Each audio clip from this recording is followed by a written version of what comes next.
Today's world is dynamic and ever-changing.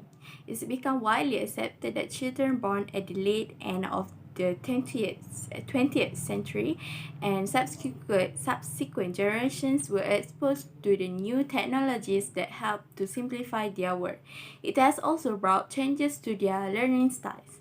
Assalamualaikum and hello everyone. My name is Ashratul Nazra binti Nur Muhammad Halil Husaini.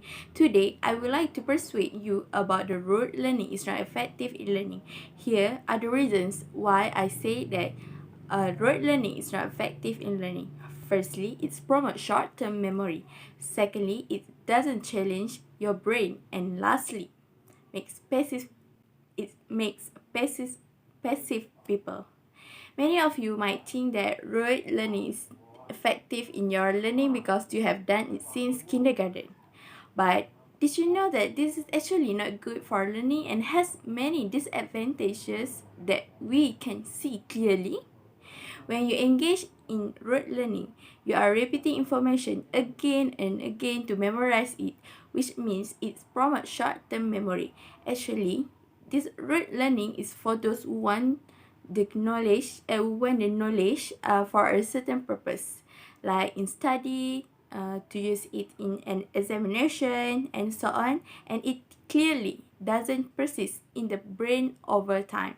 For instance, a student might need to memorize all the information before having an examination to use it to answer the question. And after the examination is finished, certain of the information might be lost, or sometimes while taking an examination, the information that we memorize doesn't come out and we are stuck in the middle.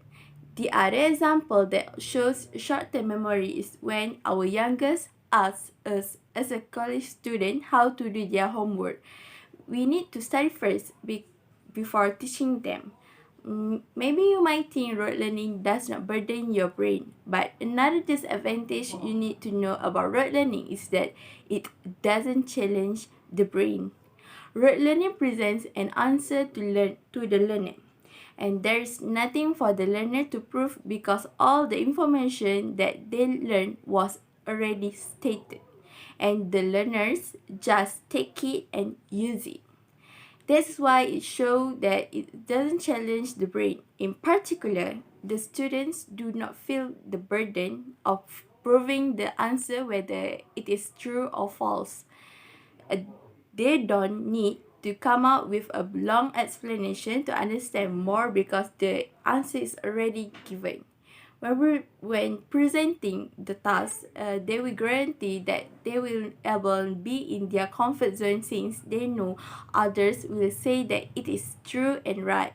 Moving on to the other disadvantage, you might think rote learning did not bring any problem, but now I will prove you that it makes people passive learners. Being a rote learner never makes students learn to question and explore what they learn because from the beginning of the learning until now, they have always received the information from the teacher, books, and others. When doing something, they will wait for the answer and information to be given.